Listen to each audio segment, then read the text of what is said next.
హాయిని మరిచిపోదు మనసు. ఒదిగి ఉండి నీ వాకిటిలో బదులు కోరి నే నిలుచున్నా.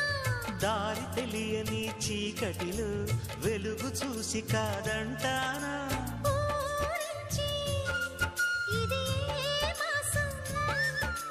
ప్రేమించే ప్రతి గుండెను అందెల సందడి చేసే హేమంతం ఇది. మన సొంతం అయినది. కిలకిల నవ్వే కోయిల కోసం వచ్చింది మధుమాసం.